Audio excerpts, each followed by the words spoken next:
I returned to Seattle expecting nothing more than my stepmother's usual sharp tongue, but my father's old dog had other plans.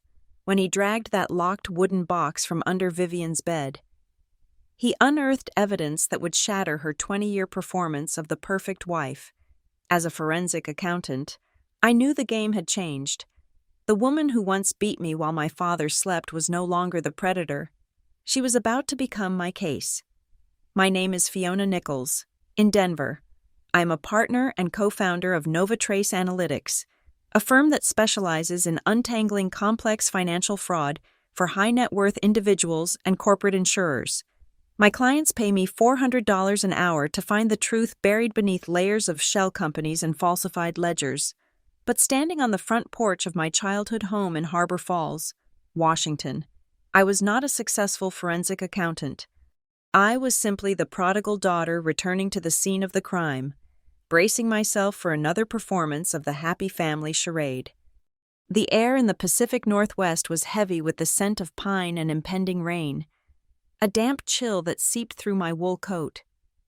I stared at the door. It was painted a fresh, glossy navy blue, a change from the chipped red I remembered. Everything about the house screamed middle-class perfection.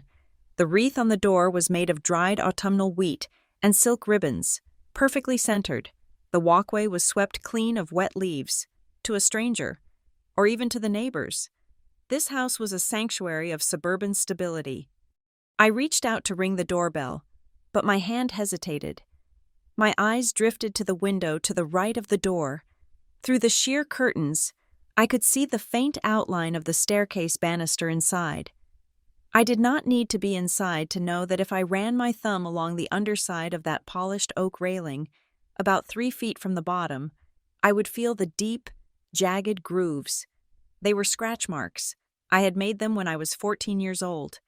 Gripping the wood so hard my fingernails broke while I tried to keep myself from being dragged up those stairs by my hair. Vivian had sanded and revarnished the top, but she had missed the underside. It was a forensic artifact of my history, the only physical proof remaining that this house was not a sanctuary. I took a breath that tasted of cold mist and pressed the bell. It was my father, Greg, who opened the door. He looked older than the last time I had seen him, which was nearly 2 years ago. His hair had thinned to a wispy gray, and his shoulders were slumped forward in a permanent posture of defeat. He wore a beige cardigan that looked too large for him, swallowing his frame. "Fiona," he said, a genuine but weak smile breaking across his face. He pulled me into a hug. He smelled of Old Spice and stale coffee. His embrace was tentative, as if he were afraid that holding on too tight might break something. Or perhaps he was just afraid of being caught showing too much affection. "Hi, Dad," I said, squeezing him back briefly before stepping into the foyer. He lowered his voice, leaning in conspiratorially. "Please, let us just have a nice time today. Don't upset your stepmom. She has been cooking for 2 days." I felt a familiar flash of irritation, hot and sharp, but I tamped it down. It was his standard greeting. It was never "I missed you," or "I'm glad you are safe." It was always a plea to maintain the peace that he was too cowardly to enforce himself. He was a man who had learned to sleep through the war in his own living room. "I will be on my best behavior," I promised, though we both knew my definition of behavior and Vivian's definition of obedience were two very different things. Vivian Hale appeared from the kitchen then, wiping her hands on a pristine linen towel. She was a woman who defied age through sheer force of will and expensive serums. She was wearing a fitted cashmere sweater in a soft oatmeal color and dark trousers that fell perfectly over her heels. Her hair was a helmet of blonde highlights, sprayed into immobile perfection. "Fiona," she said. Her voice was melodic, a practiced lilt that sounded warm to anyone who did not know the frequency of her cruelty. "You made it. We were worried you might cancel. Again." "I did not cancel last time. Vivian," I said, keeping my tone level. "I had a court deposition in Chicago." She waved a hand dismissively, the diamonds on her finger catching the hallway light. "Always so busy. Well, come in. Do not let the heat out." I stepped fully inside, and that was when I heard the clicking of claws on the hardwood floor. Ranger came around the corner from the living room. He was an old dog now, a golden retriever mix with a face that had gone completely white. He moved stiffly, his hips clearly bothering him, a testament to his 13 or 14 years of life. "Ranger," I whispered, dropping to one knee. The old dog let out a huff of breath and leaned his heavy head against my shoulder.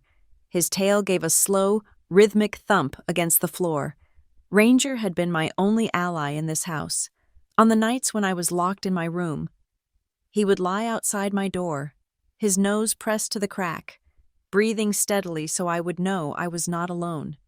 Vivian walked past us to head back to the kitchen.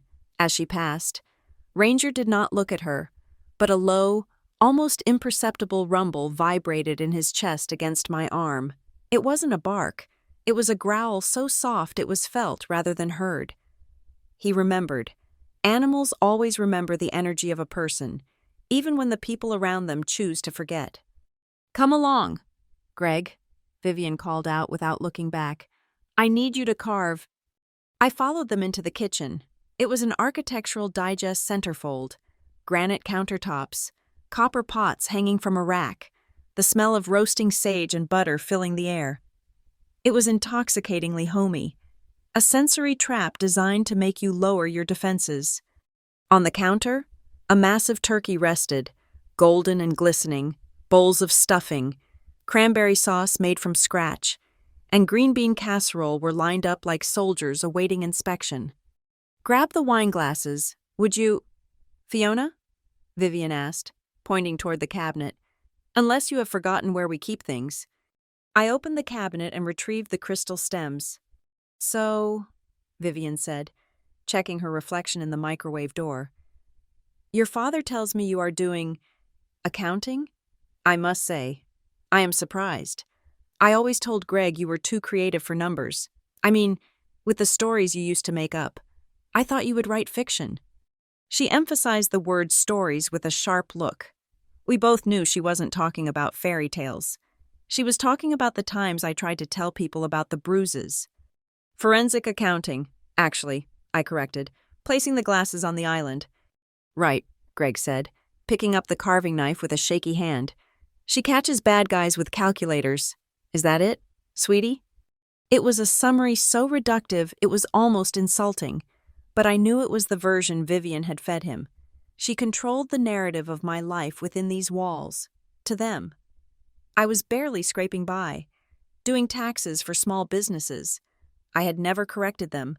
I never told them about the 7-figure settlements I negotiated or the fact that my firm employed 40 people. Wealth was leverage, and I did not want Vivian to know I had any. Something like that.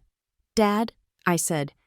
"Well, it is good you found something steady," Vivian said, arranging roasted carrots on a platter with surgical precision. I remember telling the neighbors, "Do not worry. Fiona will figure it out eventually. Not everyone blooms early. Some girls just need to get the rebellion out of their system before they can become useful members of society." I gripped the stem of a wine glass, feeling the cold crystal against my palm. The rebellion she spoke of was me fleeing this house at 18 with a backpack and a split lip. The dinner table was set in the formal dining room. It was a masterpiece of tablescaping. Gold chargers, heavy silverware, linen napkins folded into swans. It looked like a picture for Instagram, and I knew within the hour, a photo of it would be on Vivian's Facebook page with a caption about blessings and family. We were joined by Aunt Sarah, my mother's sister, who had long ago been converted to the Church of Vivian. Sarah was a woman who preferred comfort over truth. It was easier to believe Vivian was a savior than to admit she had let her sister's child be abused. "Fiona, you look thin," Aunt Sarah said as we sat down. "Do they not have food in Denver?" "I eat plenty." Aunt Sarah. "She looks fine," Greg said, spooning potatoes onto his plate. "She looks professional." "She looks hard," Vivian corrected gently, pouring gravy over her turkey. "It is the city life. It hardens a woman. You lose that softness, that feminine grace." I picked up my fork, staring at the food. I felt like an actor who had been handed a script 5 minutes before the curtain went up. My role was the ungrateful, hardened daughter. Vivian was the long-suffering, benevolent matriarch. Dad was the oblivious audience. "This spread is amazing." "Viv," Aunt Sarah said, "mouthful, you really do it all. I was just saying to my husband the other day, I do not know where this family would be without you." Vivian smiled, a modest downward tilt of her chin. "Oh, stop it. I just do what needs to be done." "No, really," Sarah insisted, turning to look at me. "You remember? Fiona? After your mom passed? God rest her soul. This house was falling apart. Greg was a wreck. You were, well, you were a handful. A grieving child is hard, but you were difficult. Vivian stepped in and saved all of you. She sacrificed her prime years to raise another woman's child." The blood began to pound in my temples, a rhythmic thudding that drowned out the clinking of silverware. Sacrificed. I remembered the sacrifice.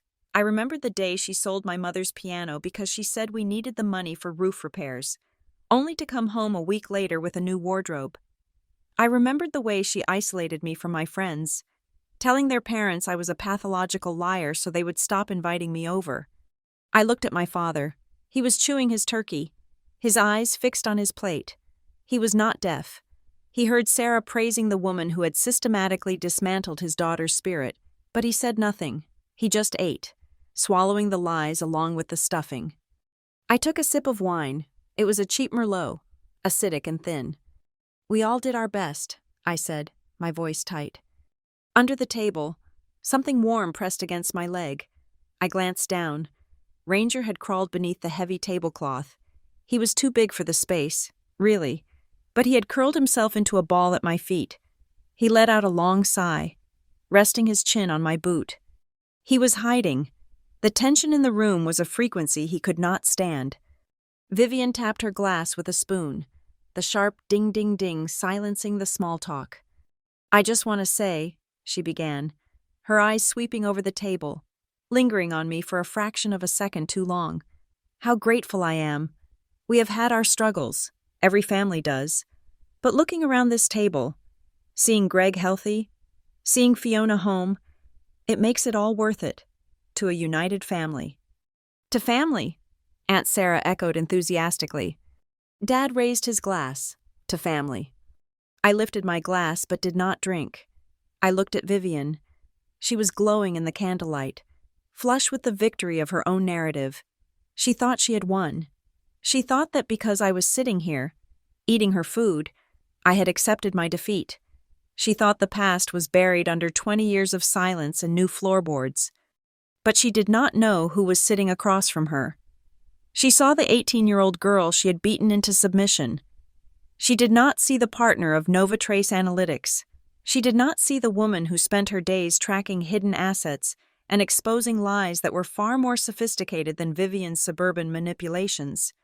I looked around the table, at the pristine napkins, the terrified dog hiding at my feet, the father who chose blindness, and the stepmother who wore her cruelty like a pearl necklace. I am not just here to eat dinner, I thought, setting my glass down without taking a sip. I am here to see what else you have stolen. The meal continued, but the air in the room had shifted for me. It was no longer a homecoming, it was an investigation, and the first piece of evidence was already trembling against my ankle. I watched my hand. It was holding the stem of the wine glass, and there was a tremor in my fingers, a fine, high-frequency vibration that made the cheap Merlot shimmer. It was almost imperceptible, but I was trained to see anomalies. I was 34 years old. I was a partner in my own firm. I could command a boardroom of hostile attorneys without raising my voice. But in this house, my body still remembered being 18. 18, the age of legal adulthood, a threshold that meant nothing inside these walls. I had been 18 years old for 2 months, home for Christmas break from my freshman year of college.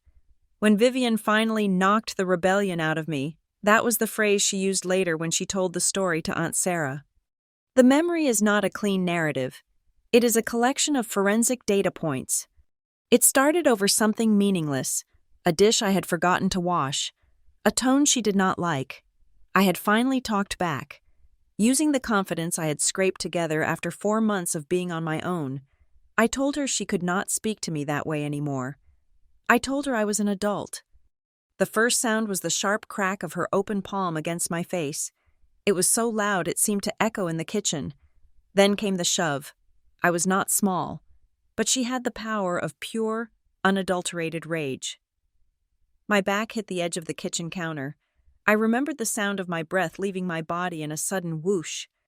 The core of the memory, the part that plays over, is not the pain, it is the soundscape.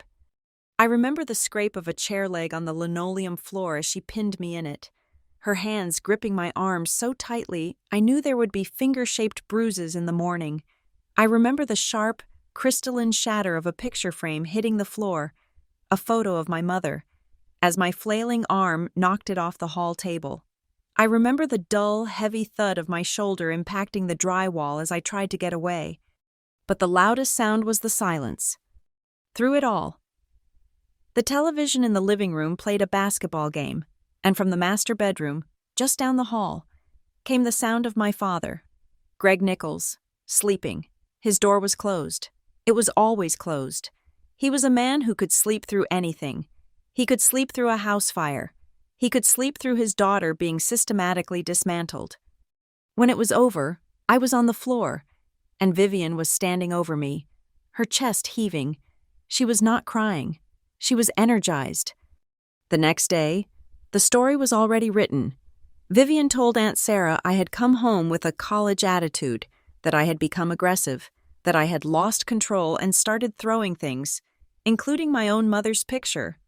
She said she had only restrained me for my own safety.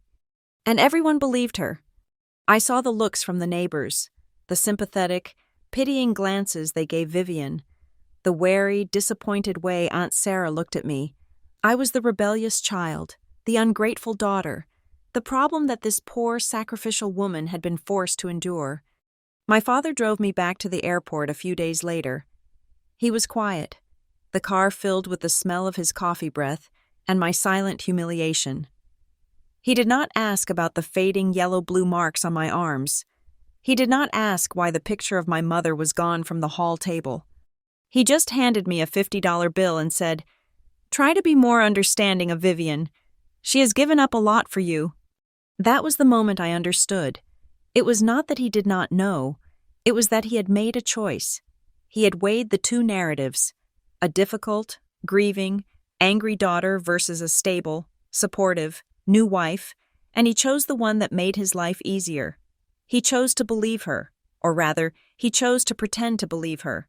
His denial was not a shield. It was an active partnership in her gaslighting. From that day on, I chose silence. I built a life for myself on the other side of the country. I put myself through the rest of college, then graduate school, working 3 jobs. I learned to depend on no one. I chose a career where truth was not emotional, but empirical. Numbers did not lie. Ledgers did not have convenient lapses in memory. A transaction either happened, or it did not. My mother died in a car accident when I was 9. She hit a patch of black ice on the way to pick me up from ballet. Vivian appeared 6 months later. She was a paralegal at a local firm, and she had met my father at a grief support group, though I never understood what grief she was supposedly there for. She entered our lives like a rescuer, a savior, as Aunt Sarah had said. She cooked, she cleaned, she organized, and she began to take over, piece by piece. It started with small things, like changing my school schedule without asking me. Then it became bigger. She convinced my father to sell my mother's car. She convinced him to refinance the house. She went through my mother's belongings, deciding what was worth keeping and what was just clutter from a life that was now over. I watched as my mother was erased from the house, one box of clutter at a time, until all that remained was the single photo in the hallway, the one I eventually knocked to the floor. The day I left for good, after that Christmas break at 18, I stood in the doorway with my backpack. Ranger, just a young dog then, tried to push past me, whining, trying to follow me out the door as if he knew I was not coming back. Vivian stood at the top of the stairs, watching me. She was not yelling anymore. She was smiling. That same tight, controlled smile she had at the dinner table tonight. She leaned over the banister, the same banister I had dug my nails into. She did not raise her voice. She spoke in a soft whisper that was meant only for me. "Without this house," she said, "you are nothing." I closed the door, and I did not look back. Now, sitting at this table, I was a partner at Nova Trace Analytics. My specialty was high-stakes forensic accounting. I was the person people hired when they suspected their partners were stealing from them, when insurance companies claimed fraud, or when families were fighting over a contested will. I could trace a single dollar through 20 different offshore accounts. I could reconstruct a decade's worth of financial history from a shoebox of half-burned receipts. I was, by profession, a detector of liars. For years, I had maintained one simple rule. I would never turn that lens on my own family. I would not investigate my father or Vivian. I told myself it was because I had moved on, but the truth was, I was afraid of what I would find. I was afraid to confirm the depths of my father's complicity. I was afraid to know the full scope of what Vivian had done. But over the last few years, the narrative from Vivian had started to develop inconsistencies that even I, from 1,000 miles away, could not ignore. The stories about my father's medical bills, the sudden, desperate need for money, the vague references to new debts. Vivian thought she was talking to the rebellious 18-year-old. She had no idea she was talking to an expert. I looked across the table at my father, who was dutifully finishing his last bite of pie. He looked tired. He looked old. And for the first time, the old anger was replaced by a cold, analytical question. That night, when I was 18, when I heard the glass shatter and the sound of my own body hitting the wall, had he really heard nothing? Or had he just turned up the volume on the basketball game, closed his eyes, and chosen to stay asleep because it was easier? The dinner table, previously a stage for a forced family reunion, was rapidly transforming into something I recognized far better: a courtroom. The transition was subtle at first, marked not by a gavel, but by the sharp clink of Vivian's spoon against her crystal wine glass. The sound cut through the low hum of conversation about the weather and the local high school football team. Aunt Sarah stopped chewing mid-bite. My father blinked, pulling himself out of whatever fog he usually inhabited during these meals. "I just wanted to make a little toast," Vivian announced. Her voice was sugary, thick with a performative sweetness that made my teeth ache. She stood up, smoothing the front of her cashmere sweater. She looked the picture of the devoted matriarch, the glue holding the Nichols family together. "To Fiona," she said, raising her glass in my direction. Her eyes were locked on mine, and I saw the glint of challenge in them. "For finally stepping up. It has been such a relief. Truly. To have you help your father and me with the mounting medical bills and the new mortgage payments. It shows that, deep down, you really do understand the meaning of family obligation." I froze. My hand tightened around the stem of my own glass. The new mortgage payments? My forensic brain, usually reserved for sifting through shell company ledgers in my Denver office, kicked into high gear. I had been sending money. Yes, for 3 years. I had been transferring $1,500 a month to an account Vivian had provided, but the memo line on those checks was always, specifically, medical support, Dad's heart medication. Vivian had told me the insurance copays were astronomical, that the specific beta blockers Greg needed were considered experimental and not fully covered. She had never mentioned a mortgage.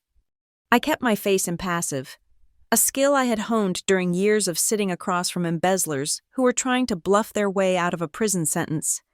"Thank you, Vivian," I said, my voice steady. Though I was not aware my contributions were being applied to a mortgage, I was under the impression the funds were strictly for Dad's prescriptions. Vivian waved her hand dismissively, a gesture meant to minimize my concern while simultaneously making me look petty for bringing it up. "Oh, money is money, dear. It all goes into the same pot to keep this roof over your father's head. You know how expensive maintaining a house like this is." "Actually," Aunt Sarah chimed in, looking genuinely confused. She frowned, a piece of turkey still poised on her fork. "I thought Greg paid off the house years ago?" I remember because we had that big barbecue to celebrate the mortgage burning party. Was that 10 years ago? The silence that followed was absolute. It was the kind of silence that happens in a deposition when a witness accidentally reveals a contradiction in their sworn testimony. Vivian stiffened. It was a micro-reaction, a tightening of the muscles around her mouth, gone in a split second, but I saw it.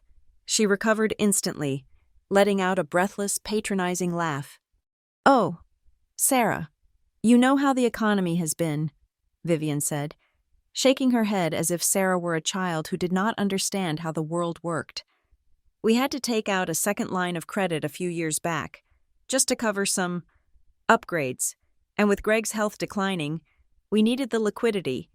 It is complicated financial stuff." She looked at me then, and the mask slipped just a fraction. The sweetness remained, but the threat underneath was palpable.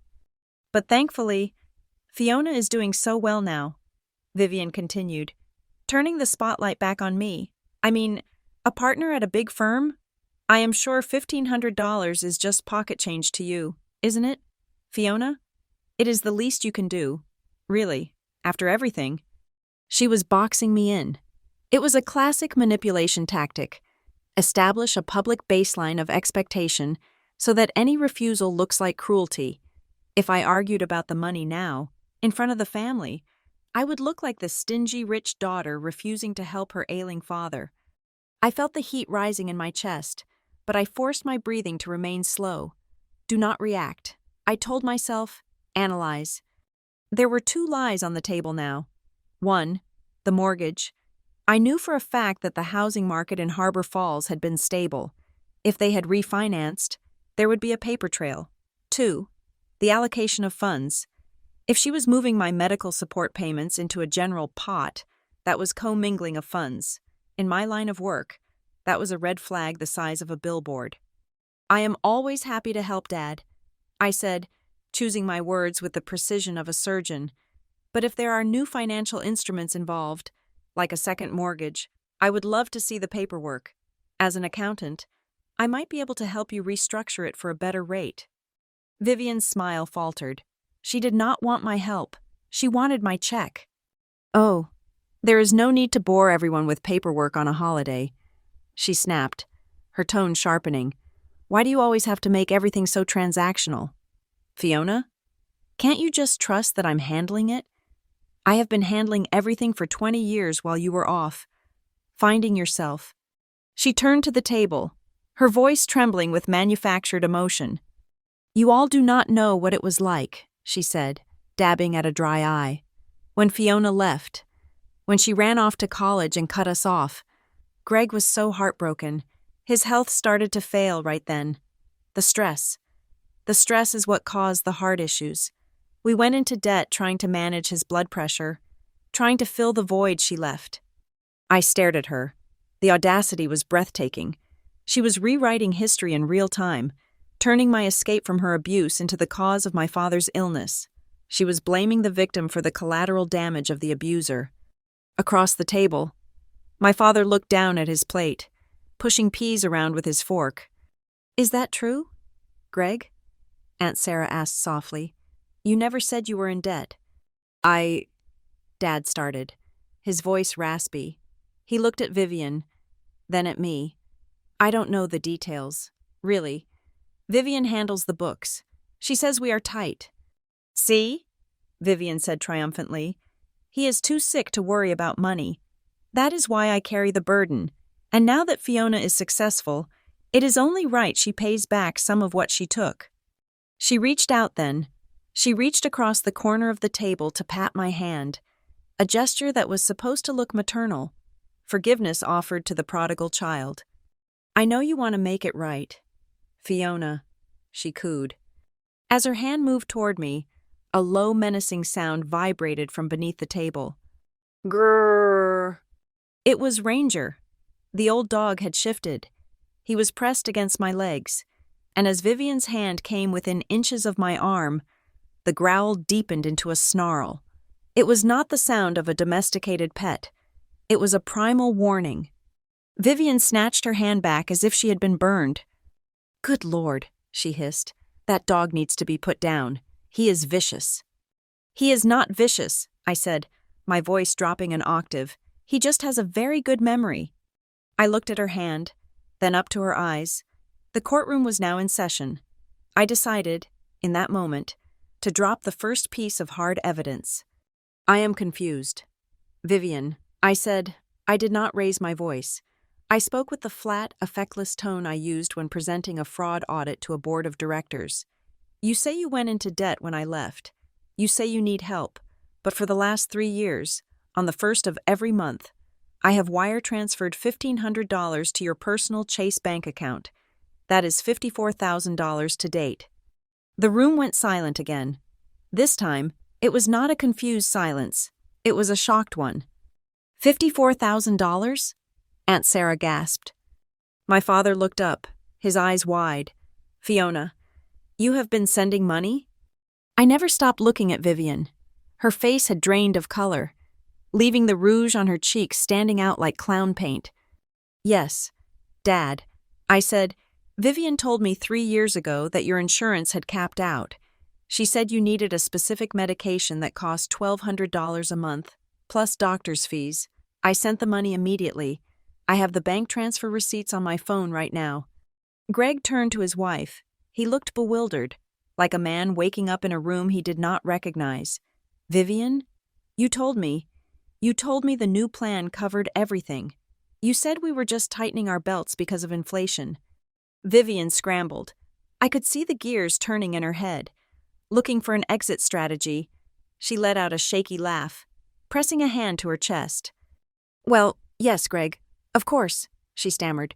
But there were other things, the copays, the deductible, and I did not want to worry you.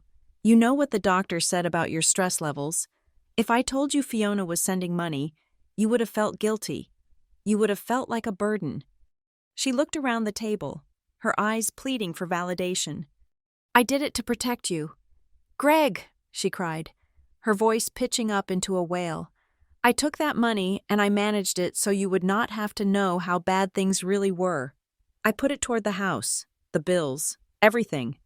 "So which is it?" I asked, cutting through her theatrics like a knife. "Did you use it for the heart medication, as you told me? Or did you use it for the mortgage, as you just told Aunt Sarah?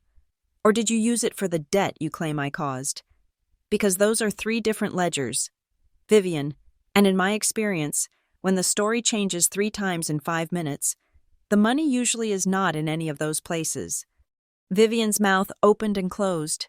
She looked at Greg, expecting him to jump to her defense, to tell me to stop attacking his wife. But Greg was staring at me, for the first time in years.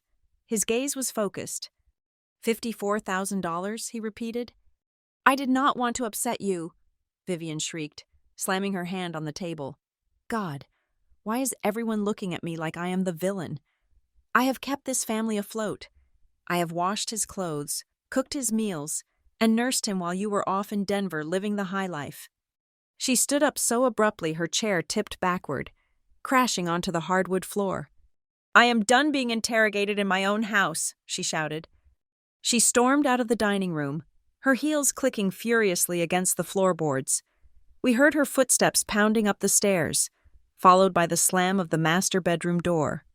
The silence she left behind was ringing. Ranger let out a long exhale and rested his head back on my foot. My father looked at the empty chair where his wife had been sitting. Then he looked at me. He looked small. He looked afraid. I did not know. "Fiona," he whispered, "I swear, I did not know you were sending money." I took a sip of my wine. It still tasted cheap, but now it also tasted like the beginning of a very long, very thorough audit. "I know you didn't. Dad," I said. I looked at the empty doorway where Vivian had vanished. I was not the 18-year-old girl cowering in the corner anymore. I was the woman who took down CEOs who thought they were smarter than the numbers. I set my glass down.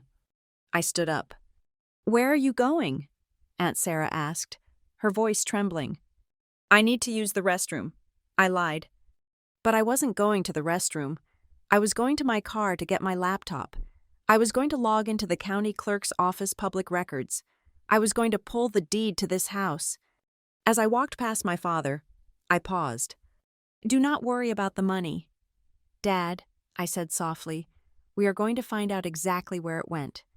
I walked out of the dining room, my heels clicking on the floor with a rhythm that was steady, heavy, and relentless. I was not just a daughter visiting for the holidays anymore.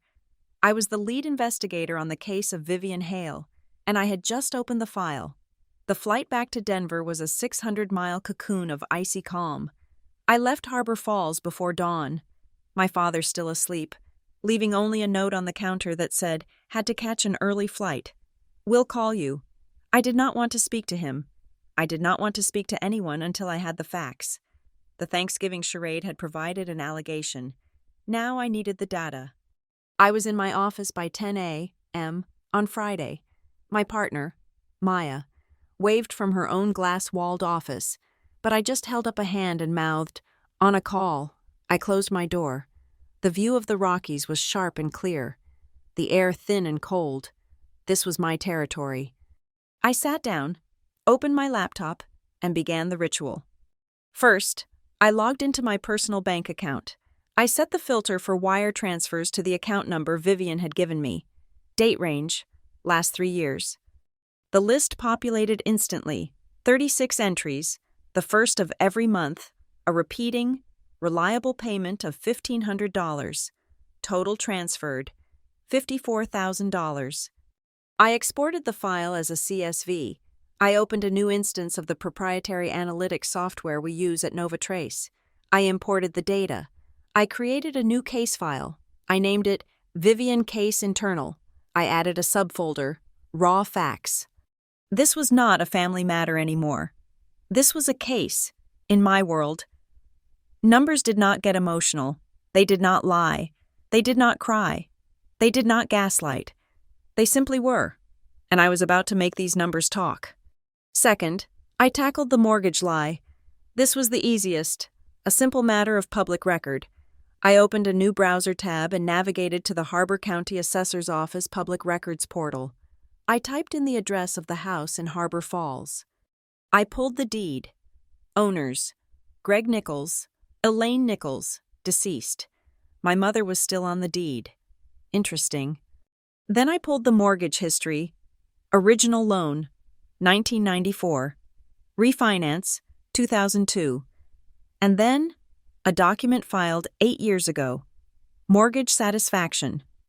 The loan had been paid in full. There were no new mortgages, no second mortgages, no home equity line of credit. The property was unencumbered. Vivian had stood at that table and lied about a new mortgage that did not exist. I saved the PDF of the satisfied loan document and the screenshot of the clear lien history into the raw facts folder. Third, I analyzed the cash flow. If the $54,000 was not going to a mortgage, and it was not going to the medical bills, I'd get to that. Then where was it going? I opened another browser tab. Facebook, then another, Instagram.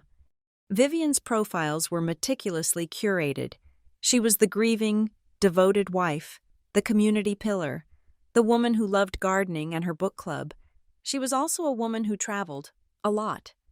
I placed my bank transfer spreadsheet on one half of my screen and her social media feed on the other. I began to cross-reference the dates. My transfer: March 1st, 2023. $1,500, Vivian's post. March 5th. A photo of her and 3 other women, clinking champagne glasses, tagged at the Salish Lodge and Spa. Caption: A much-needed girls' weekend. Treating ourselves. Spa life, Buzz said. My transfer: August 1st, 2023.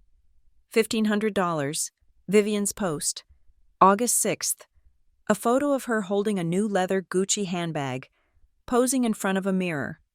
Caption: Greg insisted I buy myself something pretty for all my hard work. Such a good man. Gucci wife life. My transfer: November 1st, 2022. $1,500, Vivian's post. November 8th. A photo of her on a cruise ship balcony, an iceberg in the background. Caption: Alaskan cruise. Bucket list item checked. Greg is too weak to travel, but he wanted me to go for both of us. It's so beautiful, but I miss him terribly. The pattern was undeniable. The first week of every month, like clockwork, my medical support payment was transmuted into a luxury experience or a high-end purchase. A memory surfaced. Hot and acidic. I was 19. Home from college for the summer. My car running on fumes. I had asked Vivian for $20 for gas to get to my waitressing job. She had looked at me with bored contempt and said, "Do I look like a walking ATM to you?" I stared at the screen. Yes. I thought, you do. You just prefer to make the withdrawals yourself. I needed a second set of eyes. I was too close to this. I pinged Maya on our internal chat. Got a minute? I have a personal case. It's messy. Maya Ortiz, my partner and the sharpest analyst I knew, walked in and closed the door. Messy how? Client messy or family messy? Family messy, I said. I turned my monitor and gave her the 30-second summary. Stepmother. Claimed my dad needed $1,200 a month for heart medication for 3 years. I've been paying. Just found out the mortgage she also mentioned was paid off 8 years ago. And this is her Instagram feed. Maya leaned in, her eyes scanning the timeline. She was quiet for a long time. She did not offer sympathy. She offered analysis, which is why she was my partner. Okay, she said. The spending is brazen, but the transfers are structured. She didn't ask for a lump sum. She asked for a monthly bill. That's smart. It establishes a pattern of need, not greed. It's more believable. She pulled up a chair. The real question isn't the spending. It's the predicate. The entire fraud rests on the medical claim. If that's a lie, you have her. Maya got up and went to her own office. She came back a minute later. I'm running a soft credit check on her and a search for high-value assets. On the house, of course. We'll treat this like any other marital fraud case. It's not marital, I started. Fiona, Maya interrupted gently. She is commingling your funds, lying about household debt, and allocating assets based on false pretenses. It's the exact same model, but we need to know the truth about the medical bills. After Maya left, I sat for a long time. This was the one call I did not want to make. I was still my father's daughter, still listed on his medical files as next of kin and emergency contact. Vivian had controlled his life, but I doubted she had ever bothered to do the paperwork to remove me. I pulled up the number for the Harbor County General Hospital billing department. I took a deep breath. Hello, I said, my voice smooth, professional. My name is Fiona Nichols. I'm calling on behalf of my father, Greg Nichols. Date of birth, October 4th, 1958. I'm his power of attorney for healthcare, and I'm organizing his financials. I need a complete itemized statement of his out-of-pocket costs for the last 3 years. The woman on the other end was pleasant. Of course, Ms. Nichols. Let me pull up his file. Greg Nichols. Yes, I see him. He had a cardiac visit in, 3 years ago, and he gets his prescriptions filled through our pharmacy. That's right, I said, my heart pounding. His wife mentioned the costs for his heart medication were astronomical. Oh? The woman sounded surprised. That's not what I'm seeing. He's on a standard statin and a beta blocker. His insurance, which looks like a very good plan, covers almost all of it. Let me see. Yes, his copay is $20 a month. $20 a month? I'm sorry, I said, my voice tight. There must be a mistake. His wife said it was expensive, over $1,000. The woman laughed. Goodness, no. Maybe she meant the cost before insurance? But no. His total out-of-pocket for all prescriptions and copays for the last 36 months, let's see, comes to $720. I wrote the number down.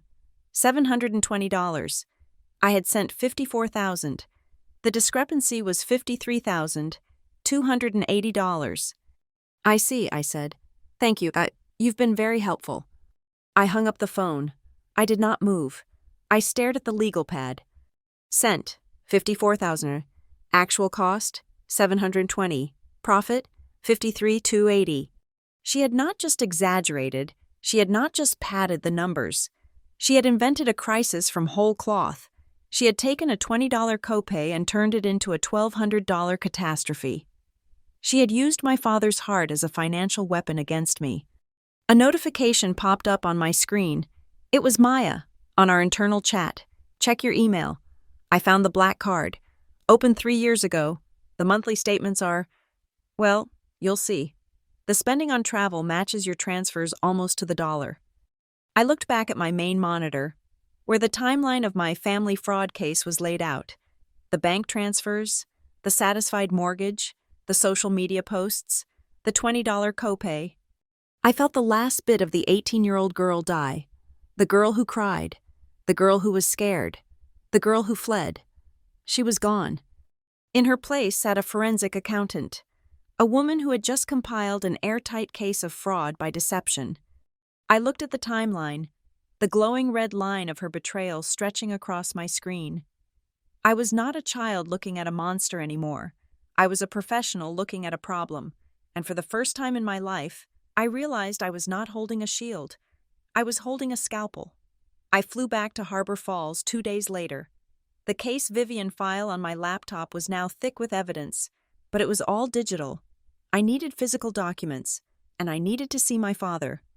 My excuse was plausible. I told Vivian over the phone, in a polite, neutral voice, that I had some of my company's old insurance forms that my father had co-signed for my student loans years ago, and I needed his signature on the release papers to remove him. It was a lie, but it was a lie wrapped in the language of bureaucracy, and that made it believable. She let me in, her smile as thin as a razor's edge. "Fiona, back so soon? You must have missed my cooking." "Just here for the signatures, Vivian," I said, stepping past her. "Where's Dad?" He was in the living room, in his recliner, a plaid blanket over his lap. He looked smaller than he had at Thanksgiving. There was a wheeze in his breath that I had not noticed before, and his skin had a pale, pasty quality. "Dad?" He startled, his eyes fluttering open. "Fiona? What's going on?" "She's just here to sign some papers, Greg," Vivian said, her voice overly bright. "The doctor said you need absolute rest, no stress. You remember what he said about your blood pressure?" I watched her place a hand on his shoulder. It was a gesture of possession, a warning.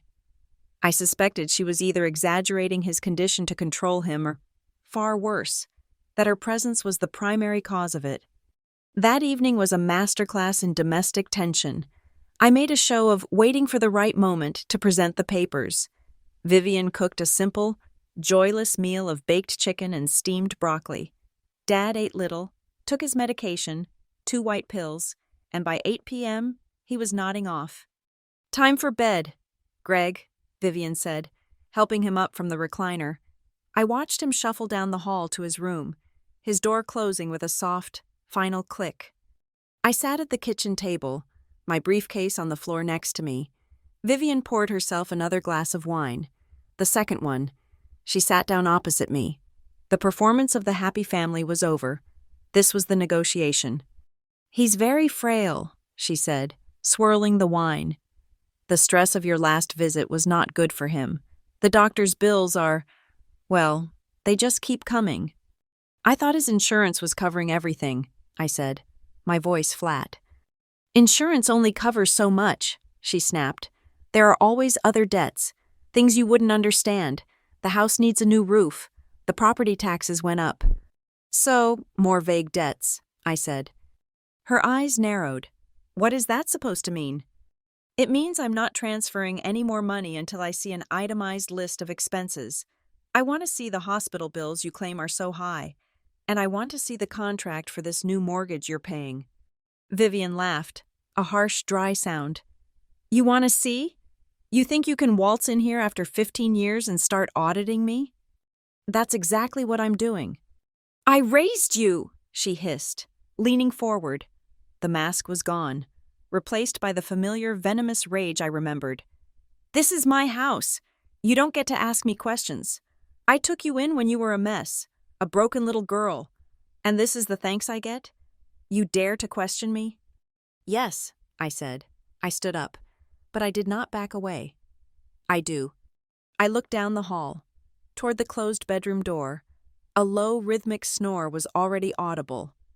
My father was asleep, just like he always was. I remember being 18. Vivian, I said, my voice low and steady. I remember you knocking me down in this very kitchen while he was asleep in that room. I remember the sound of my head hitting the wall, and I remember the sound of him snoring, just like he is now. I took a step closer. She instinctively recoiled, her bravado faltering.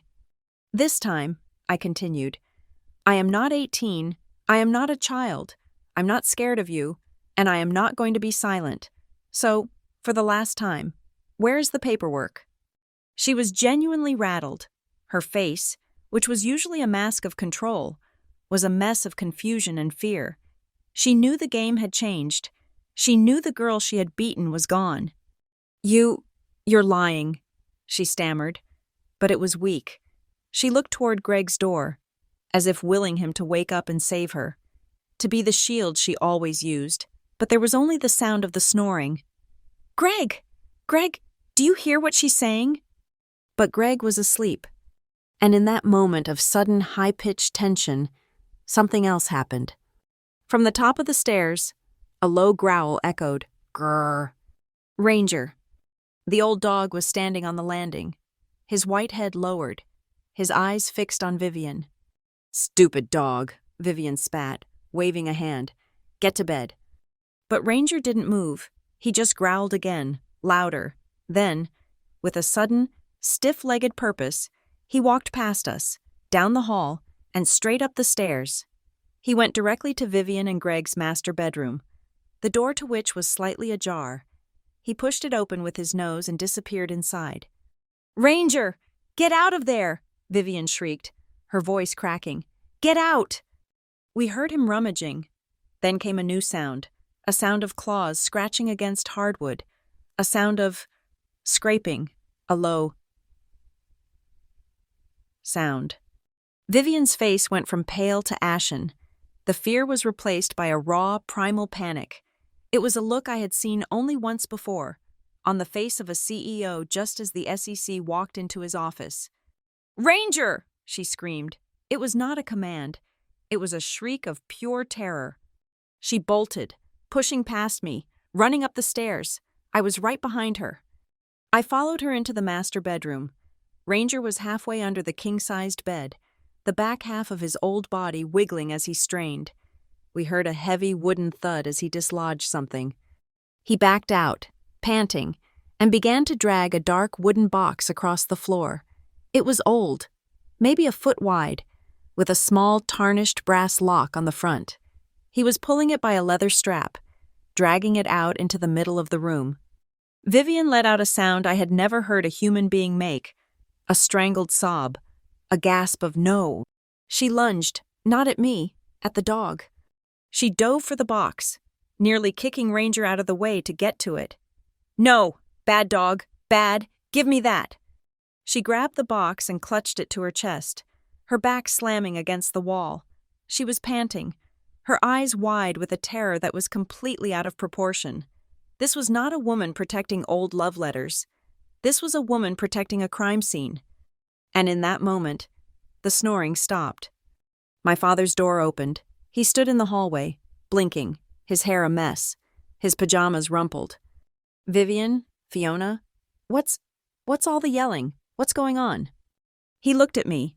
He looked at Vivian, who was hyperventilating against the wall, clutching the wooden box like a shield.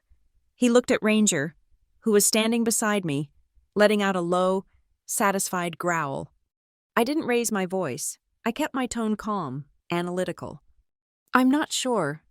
Dad, I said, my eyes fixed on the small brass lock. But if that box just contains normal, everyday papers, why is Vivian so terrified to let it go? The three of us stood there, frozen in a triangle of lies. Greg, confused, Vivian, cornered and clutching her secrets, and me, the forensic accountant who had just found the safe. This box, I said, my voice cold and clear. Contains more than just money. It contains the way she rewrote our entire family history. The night did not end. We did not sleep. The three of us relocated to the living room, a space that had now become an interrogation room. Vivian sat on the edge of the sofa, the wooden box placed on the coffee table in front of her, her hands resting on it protectively. My father sat in his recliner, the plaid blanket crumpled at his feet, his face a mask of gray confusion. I stood by the fireplace, the mantelpiece crowded with framed photos of a family that did not exist. The air was thick with unspoken accusations. "Vivian," my father said, his voice a dry rasp. Just open the box. What's in it? Old photos? What is it?" "It's private, Greg," she said, her voice shaking, but not with sadness, with rage. "It's my personal box. She has no right to demand I open it. That dog had no right." "Dad," I said, cutting her off. My voice was level, reasonable. This was a negotiation, and she had lost all leverage. "I am a forensic accountant. I've spent the last 3 days analyzing your finances. I know for a fact the mortgage was paid off 8 years ago. I know your monthly medical copay is $20. I know I have sent her $54,000, which she has spent on cruises and Gucci handbags." Greg's head snapped toward me. 54. You said that. Is that true?" "It is," I said. "I have the receipts, all of them, now. She is hoarding this box, which her dog, not mine, dragged from under her side of the bed. She is terrified. The only time I have ever seen panic like this is when a subject is hiding primary evidence." I looked at my father. "If she has nothing to hide, she can open the box. If she has nothing to hide, she can prove me wrong. She can show us the new mortgage papers. She can show us the $1,000 medical bills. Right now. And if she can, I will apologize. I will leave, and I will continue to send the money." It was a bluff. We all knew it. But I had just offered her a way out, and in doing so, I had backed her into a corner. My father looked at her. He was finally, truly, awake. "Open the box. Vivian, for God's sake, just open it so we can end this. You can prove she's wrong, right? You can prove it." Her hands trembled. She looked from me to my father. She saw no allies. The jury was no longer on her side. "Fine," she spat. "Fine. You want to dig up the past? You want to poison Greg against me? Fine." Her keys were in the pocket of her housecoat. With a shaking hand, she selected a small, brass key. She inserted it into the lock. The click of the tumblers turning was deafeningly loud in the silent room. She lifted the lid. She did not take anything out. She shoved the open box toward my father. See what your precious daughter has done? She's ruined us." My father was hesitant. I was not. I stepped forward, put on my reading glasses, and reached into the box. It was not full of mementos. It was full of paper. A thick, dense file of manila folders. I pulled out the first one. It was heavy. The paper old and yellowed. The cover was blue, the kind lawyers used. "What is this?" I asked. I opened it. The document inside was clearly a last will and testament. I read the name, Elaine Nichols. My mother. I felt a sudden sharp pain in my chest, as if a rib had cracked. I scanned the document. It was her original will, properly signed, notarized, and witnessed. "This is my mother's will," I said, my voice thick. "So what?" Vivian sneered. "She's dead. It's old news." I scanned the contents. My eyes flew across the legal language until I found the primary clauses. I bequeath my personal shares in the family trust to my daughter, Fiona Nichols, to be held in trust until her 25th birthday. I bequeath my primary residence. I stopped. "Dad, did you ever read my mother's will?" I don't know," he said, confused. "It was all so fast. Vivian handled everything. She was a paralegal. She knew this stuff." "She left the house to me," I said, my voice barely a whisper. "She left the house, and all her shares, To me. To be given to me when I turned 25. She named you as the executor of the trust. My father stared at the paper. What? No. That's not right, Vivian said. She said Elaine left everything to me, and that we would take care of you. I looked at Vivian. She was staring at a spot on the wall. Her jaw clenched. She hid this, I said. I turned 25 9 years ago. This house should have been in my name. She hid it. She buried the original will. It's a lie, Vivian shrieked. It wasn't valid. It was an old one. It's notarized, Vivian, I said, tapping the seal. It's the only one that is valid. I put it aside and reached for the next file. This one was newer. It was a draft. A will for Greg Nichols. I scanned it. It was a mirror image, but a dark one. In the event I am deemed incapacitated, all financial and medical decisions, and all assets, will be transferred to my wife, Vivian Hale, to manage as she sees fit. What's this, Vivian? I asked, holding it up. Preparing for all eventualities? This is a draft will for my father, giving you 100% control if he's incapacitated. His signature line is blank. Were you just waiting for the right moment? For him to get sick enough? I was protecting him, she cried. From you. So you couldn't come in and throw him out of his own house. My house, I corrected. According to this, I held up my mother's will. My father just stared, his mouth open. He looked like he was having trouble breathing. I went back to the box. The next folder was full of financial statements, loan agreements, promissory notes. And what are these? I said. The debts. The ones you told me about at Thanksgiving. I pulled out a document. It was a loan agreement from a predatory lending company for $15,000. A high-interest loan, but what's this? I looked at the signature line. Greg Nichols. Dad, did you sign this? He squinted at it. I don't remember that. I don't think so. I pulled out my phone. I took a picture of the signature. I zoomed in. Then I pulled a Christmas card from the mantelpiece, one I had sent him last year, which he'd returned with a note. I photographed his signature on the card. I placed them side by side. It's a forgery, I said, my voice flat. It's a good one, but the G is too looped, and the H doesn't connect. She's been practicing, but it's a forgery. She manufactured the debt. This is what she used as proof to pressure me, to guilt the relatives. My father made a small, wounded sound in the back of his throat. I dug deeper, under the fake loans. I found a thin folder of medical receipts. These were the proof she had emailed me scans of, but these were the originals. And she had altered them. This is sloppy, Vivian, I said, a cold disappointment in my voice. You actually used a different font. I held up the bill. This is the original. The copay says $20. The scan you sent me? You used whiteout on the original, then photocopied it, and then hand-typed $1,200 in a blank space, but you used Times New Roman. The hospital uses Helvetica. It's amateur. I was no longer talking to my stepmother. I was talking to a sloppy third-rate criminal. She's twisting everything.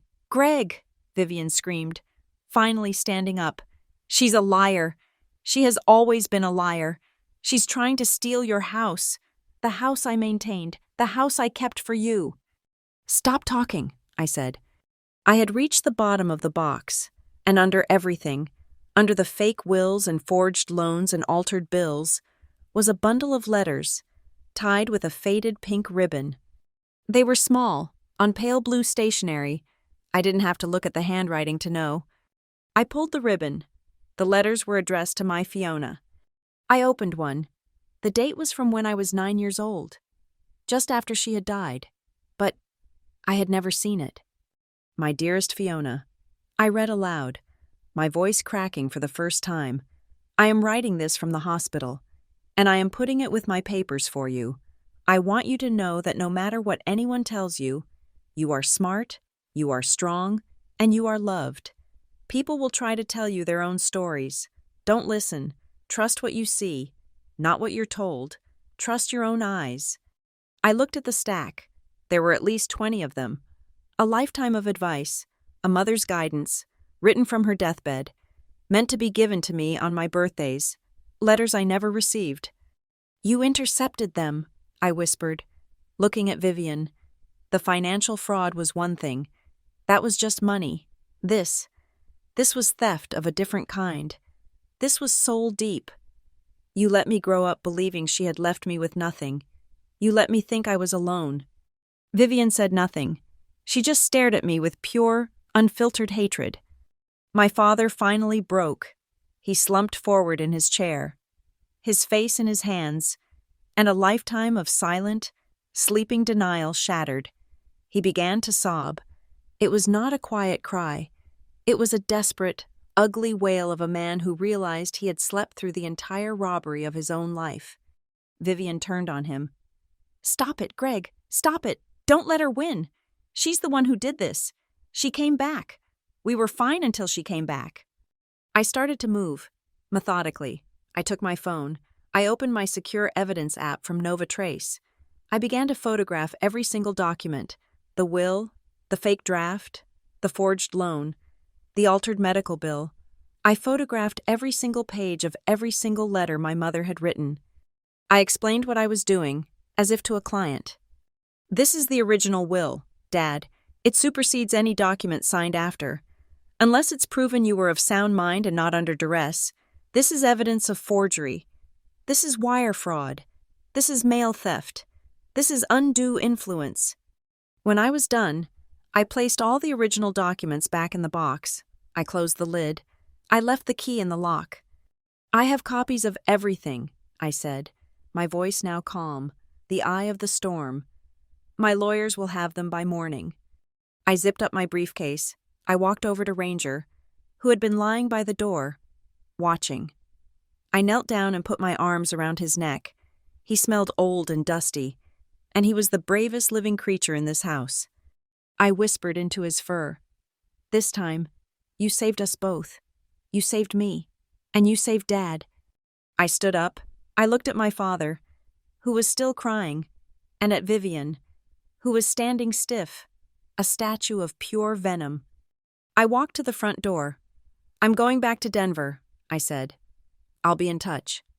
As I closed the door, I heard Vivian's voice, no longer shrieking, but low and terrifying. "You will not take this house from me." It didn't matter. I wasn't taking it. My mother had given it to me. In the rental car, I opened my laptop. I created a new, encrypted folder within the Vivian case internal file. I named it Secret Box. The audit was complete. The trial was about to begin.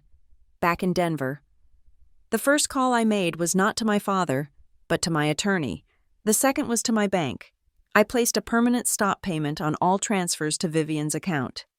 Within 48 hours, my lawyer had drafted and sent a formal, terrifyingly polite letter to the Harbor Falls address. It was a cease and desist, a request for a full accounting of all monies paid, and a notice of intent to file a petition to review the probate of my mother's estate, citing the discovery of the original, concealed will. The predictable explosion came via my phone. Vivian, having clearly received the letter, seemed to short-circuit. She bypassed reason and went straight to unhinged rage. My phone blew up. 12 calls in 1 hour. 19 calls. 32.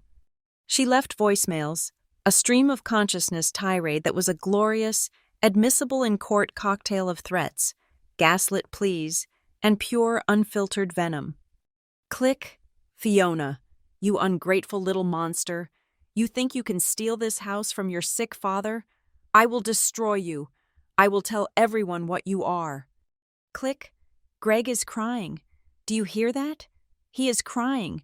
You are killing your father. The doctor said he needs no stress, and you are killing him." Click. "You owe me, you bitch. You owe me for every dish I washed, every carpool I drove. You think you're so smart? You're nothing. You are still that pathetic little girl I had to raise." I did not answer. I did not block her. I simply created a new subfolder in Case Vivian and labeled it Voicemails. I forwarded each one to my lawyer, who was cheerfully compiling a file for a restraining order. My father's calls were different. They were weak, confused, and always cut short. Fiona?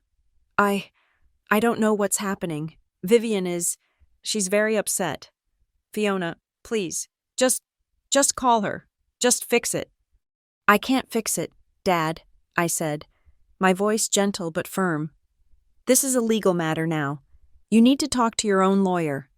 I can't do that, he'd whisper, and I would hear Vivian's voice screaming in the background, and the line would go dead. A few weeks passed. The voicemails slowed to a trickle, then stopped. The silence was, if anything, more unnerving than the rage. It was a Tuesday morning. I was in a high-level meeting with Maya and our legal team, finalizing an audit for a venture capital firm. We were projecting fraud markers onto the smart glass wall of the boardroom. It was clean. It was sterile. It was a world of data and consequences. My assistant's voice came over the intercom, a rare and unwelcome interruption. Ms. Nichols, I apologize for the interruption, but you need to come to the lobby, now. I'm in a meeting. Brenda, I said, annoyed. Take a message. No, Fiona, you don't understand. Brenda's voice was tight with panic. There is a woman down here. She says she's your stepmother, and a man who says he's your father, and a girl, and they are screaming, and the girl she's filming everyone. A cold spike of adrenaline shot through me. The war was no longer in Harbor Falls. She had brought it to my territory. My team looked at me. I stood up, my face impassive. Maya, with me, get Kyle from legal and Maria from PR, now. We're activating Protocol Red. Protocol Red was something I had designed for a client, a tech CEO who was being stalked by a disgruntled ex-investor, a protocol for handling an unstable, hostile presence in a public corporate space. I never dreamed I would be activating it for myself. We moved as a unit. We did not take the private partner elevator. We took the central glass elevator, which descended into the main atrium. As we dropped, I could see the scene below through the glass. It was chaos. The lobby of Nova Trace was a 20-foot-high cathedral of glass, steel, and brushed granite. It was designed to project power, stability, and wealth. In the center of that sterile perfection was Vivian. She was unrecognizable. Her hair was a mess. She was wearing sweatpants and a stained jacket. She was weeping, performing a grand, operatic display of grief, her arms outstretched as she screamed at our receptionist, a poor 22-year-old who looked like he was about to be sick. Where is she? Hiding in her glass tower. I am her mother. I raised her. She is letting her father die. Beside her, looking lost and diminished, was my father. He was holding a small suitcase, as if they had been kicked out of their home, which was precisely the narrative she was building. And with them was a younger girl, maybe 19 or 20, a cousin or a niece from Vivian's side of the family. She was holding a smartphone, its camera light on, sweeping it across the lobby, across the frightened receptionist, across the Nova Trace logo on the wall. She was live streaming. Y'all, this is the company, Nova Trace Analytics, the girl was saying, her voice a nasal whine. This is where my Aunt Vivian's ungrateful stepdaughter works. She just kicked her sick dad out on the street. She's a millionaire, and she's letting them be homeless. This is what evil looks like. The elevator doors opened with a soft ding. My team fanned out. Kyle, our lawyer, began quietly speaking to the 2 armed security guards we kept on retainer. Maria, our PR head, had her phone out, not recording, but taking notes, observing the reactions of the few clients and couriers in the lobby. Maya just stood beside me, a silent, solid wall of support. Ms. Nichols, one of the guards, a man named Harris, said, "They refuse to leave. They don't have an appointment." I kept my distance. I stayed a good 20 feet away, forcing Vivian to continue to shout. "Fiona!" she shrieked, spotting me. The crocodile tears instantly doubled. "Fiona, thank God. Tell them to let us up. Your father, he's sick. We have nowhere to go. How could you do this?" The girl with the camera zoomed in on my face. "There she is. That's her, Fiona Nichols, the woman who abandons her family." I held up a hand. My voice was not loud, but it was cold, and it cut through the noise. "Harris," I said, addressing the guard, "these people are not my guests. They are here without an appointment. They are the subjects of an active legal investigation involving financial fraud. Everything they say, and everything we say, needs to be recorded by building security." I looked past Vivian, at the girl with the camera. That includes her. Vivian's face contorted. The victim narrative was being challenged by a counter-narrative she did not understand. "Fraud? What are you talking about? Don't you try to twist this?" She lunged forward, trying to break the 20-foot gap.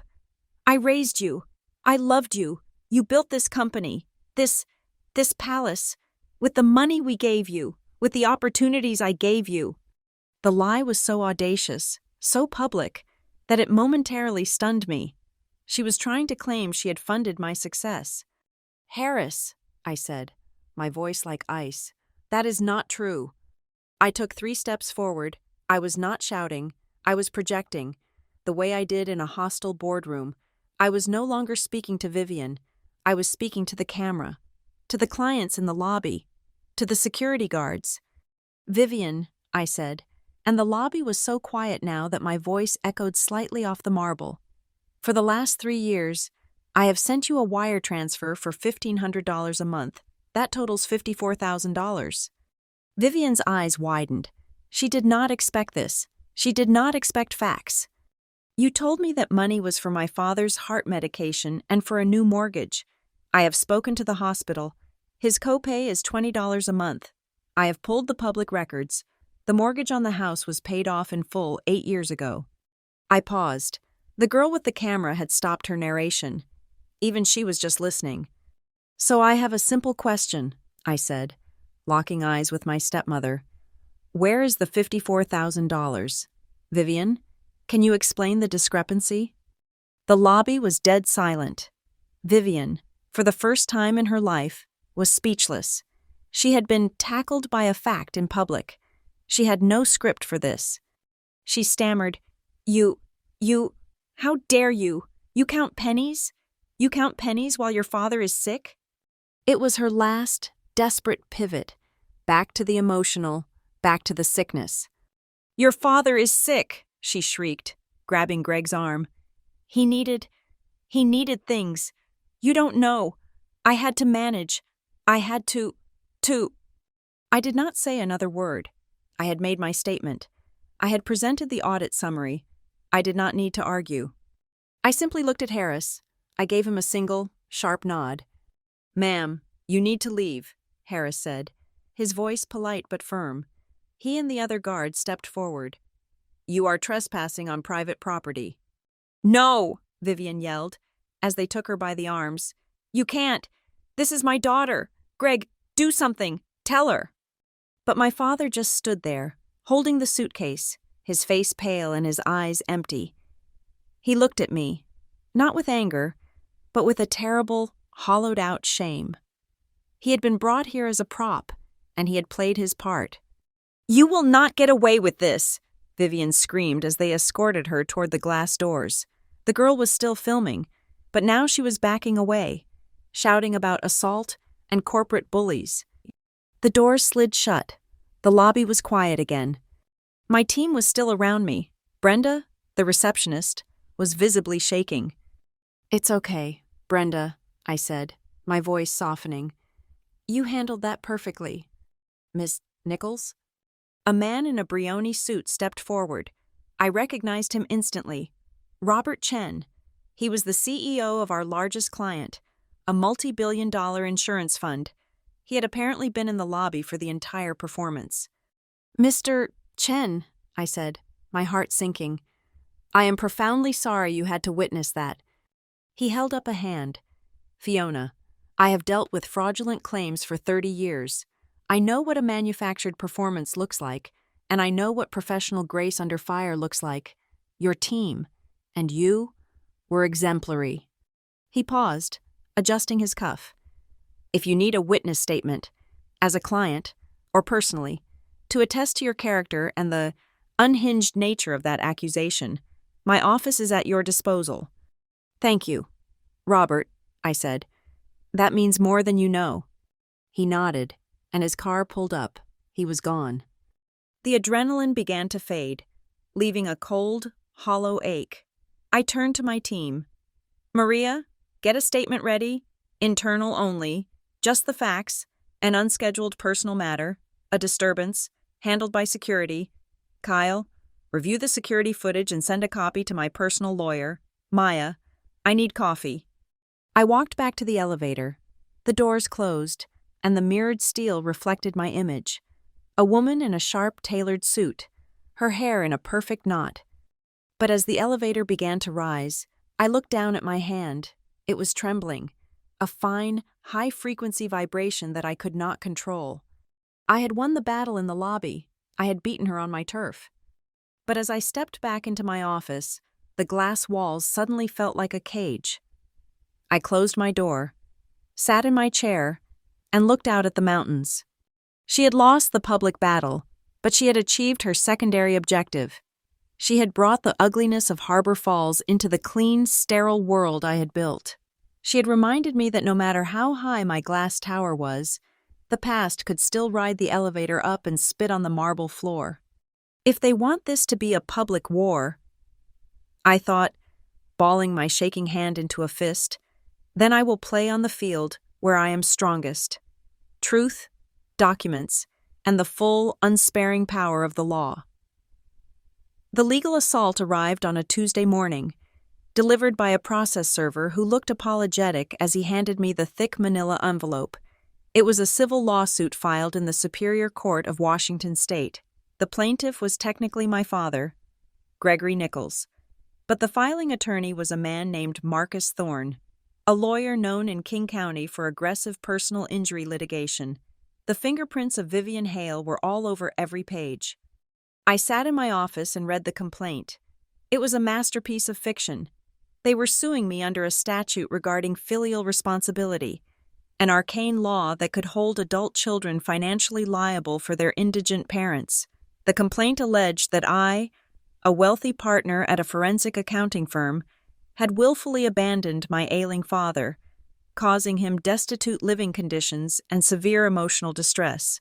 They were asking for monthly support payments of $5,000, retroactive coverage of medical expenses, and damages for pain and suffering totaling $250,000. It was not just a lawsuit, it was a shakedown. Simultaneously, the second front of the war opened on social media. My Google alerts began to ping incessantly. A video had been posted to TikTok and Instagram by an account named Justice for Greg. It was the girl from the lobby, Vivian's niece. I watched the clip on my phone. It was heavily edited. The footage started mid-sentence, cutting out my calm explanation about the mortgage and the $54,000. It only showed Vivian crying, my father looking frail and lost, and me standing behind a phalanx of security guards, looking cold and distant. The caption read, "Multimillionaire CEO kicks her dying dad and stepmom out of her office. Heartless." The comment section was a sewer. People I had never met were calling for my resignation, calling for boycotts of a company they did not understand, and analyzing my body language to prove I was a sociopath. I turned my phone face down on the desk. I did not feel fear.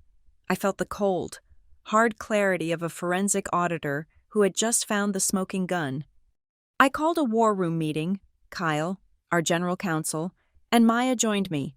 We did not meet in the glass conference room this time. We met in my private office, with the blinds drawn. On the large table, we laid out the physical contents of the secret box that Ranger had dragged out from under the bed. This is not a defense case, I told them, pacing the length of the room. We are not going to defend against their claims. We are going to dismantle them. Kyle picked up the lawsuit. Filial responsibility is a high bar. Fiona, they have to prove he is indigent and that you have the ability to pay, which you obviously do, but the indigent part is the key. If Vivian has assets, or if he does, the case falls apart. She has assets, I said. She has $54,000 of my money, plus whatever she skimmed from the household budget over 20 years, and she has the house. I pointed to the blue folder on the table, the original will of Elaine Nichols. This is the nuclear option. I said, my mother left the house to me. Vivian concealed this will. That means for the last 9 years, since I turned 25, Vivian has been living in a house that legally belongs to me. She has been leveraging a property she does not own to claim poverty. Maya was looking through the other documents from the box. She had been cross-referencing the papers with public records for the last 48 hours. It gets worse, Maya said. She held up a faded insurance policy document found at the bottom of the box. I ran a background check on Vivian based on this old name. Vivian Hale was not her first name. She was married before, in Oregon, 30 years ago. Her name was Vivian Miller. I stopped pacing. Married? Yes, Maya continued, to a man named Robert Miller. He died in a workplace accident, a fall at a construction site. There was a significant insurance payout, $300,000, a fortune in the 90s. Maya laid out a spreadsheet. Look at the pattern. Miller dies. She gets the cash. 2 years later, the money is gone, moved into accounts that dissolved. Then she moves to Washington. She meets your father, a widower with a paid-off house and a steady pension. She moves in. She takes control of the finances. She isolates the husband. She creates a narrative of debt to extract money from the family. I looked at the timeline. It was a predatory loop. Robert Miller was the practice run. My father was the long con. She is not just a greedy stepmother, I said, feeling a chill that had nothing to do with the air conditioning. She is a black widow who kills with slow financial poison instead of arsenic. We need to hit back, Kyle said, his voice grim, and we need to hit back hard. But the public perception is ugly right now. That video has 2 million views. We do not fight on TikTok, I said firmly. We do not get down in the mud. We prepare a dossier, a forensic package, every forged check, the altered medical bills, the concealed will, the insurance payout from Miller, and the timeline of the $54,000. We verify every single page, and when it is airtight, we hand it to the investigative desk at the Seattle Times or the Post. We let a real journalist tell the story, not a teenager with an iPhone. But first, I had to deal with the pawn in this game.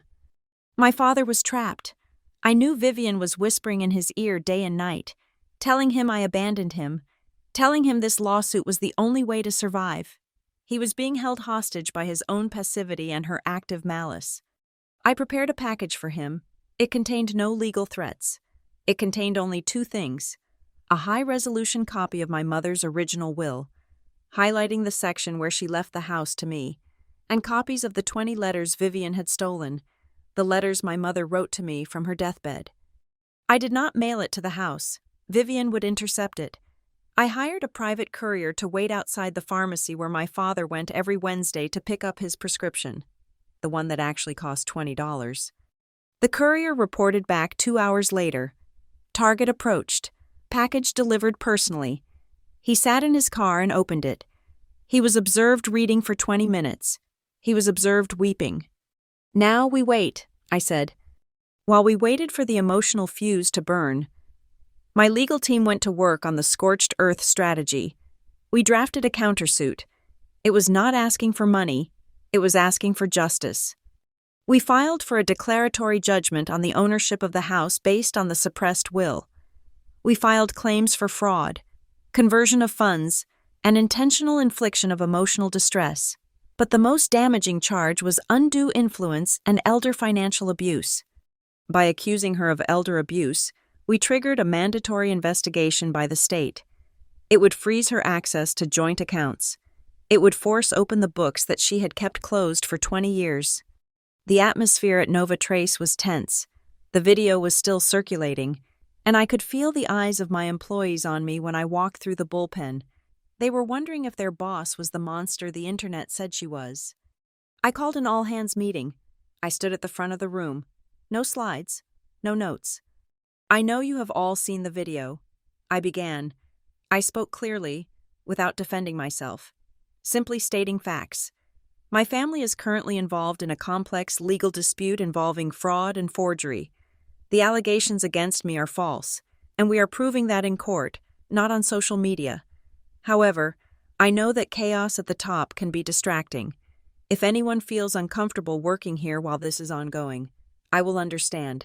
I will write you a recommendation, and there will be no hard feelings. The room was silent. Then, my head of IT, a man who had been with me since the garage days, spoke up.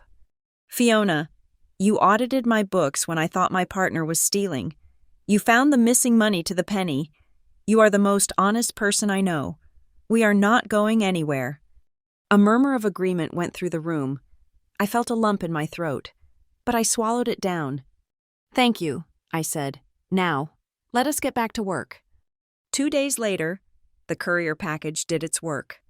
I received a call from a number I did not recognize. It was a burner phone. Fiona? It was my father. His voice sounded different. It was shaky. Yes, but the fog was gone. There was a raw, jagged edge to it. Dad? I asked. Are you okay? I read them, he said. I read the letters. I saw the will. He paused, and I could hear him breathing heavy, ragged breaths. She told me your mother didn't leave a will, he whispered. She told me she died intestate. She told me the letters. She said your mother was too sick to write. She said Elaine didn't want to say goodbye. I closed my eyes, leaning back in my chair. The cruelty of that lie was breathtaking. To tell a husband his dying wife didn't want to say goodbye, just to ensure complete control over the daughter. She lied. Dad, I said, she lied about everything. I know, he said. I went to the bank today, by myself. I asked to see the statements for the last 3 years. The ones she said were empty. I saw the transfers. Fiona, I saw the $54,000. He broke down then. It was a quiet, devastating sound. I am so sorry, he sobbed. I slept. I slept because I didn't want to fight, and I let her steal you from me. Dad, listen to me, I said, my voice urgent. You need to get out of that house. She is dangerous. We found papers about her first husband. You are not safe there. I am not leaving, he said, his voice suddenly hardening. This is Elaine's house. This is your house. I am not leaving it to her. Then you need to help me. I said, I am filing a response to the lawsuit, but I need you to refuse to sign any more affidavits for her. Can you do that? I will do more than that, he said. I am going to the guest room. I am locking the door, and I am going to find the rest of the papers she hid. The call ended. I looked at Maya and Kyle. They were watching me. He is awake, I said. I pulled the stack of legal documents toward me. The countersuit, the subpoenas for the hospital records, the demand for a forensic audit of Vivian's entire financial history dating back to her marriage to my father. I picked up my pen. My hand did not shake this time. We are filing, I said. I signed my name at the bottom of the page. The ink was black and permanent. I was no longer the defendant. I was the prosecutor. And I was about to bring the full weight of the law down on the woman who had tormented me for 20 years. I handed the file to Kyle. Serve her, I said, and make sure the process server gives it to her in person. I want her to know exactly who ended this. The game of victim and villain was over. We were entering the phase of judgment, and unlike the court of public opinion, the superior court required evidence. I had boxes of it. She had nothing but lies in a stolen house. Let's see how she performs when she is under oath, I said. The first domino fell not in a courtroom, but on the front page of the Cascade Journal, the Pacific Northwest's most respected investigative newspaper. My legal team had packaged our entire case file, the secret box evidence, the financial timelines, the forged documents, the audio from the voicemails, and the full, unedited security footage from the Nova Trace lobby, and sent it anonymously to their lead investigative reporter. The reporter, a woman named Alicia Hayes, spent a week verifying every claim. She pulled the public records herself. She confirmed the non-existent mortgage. She interviewed a handwriting expert about the forged loan. She even found a former colleague of Vivian's from her paralegal days who spoke, off the record, about Vivian's obsession with wills and estates. The resulting article was a digital bombshell.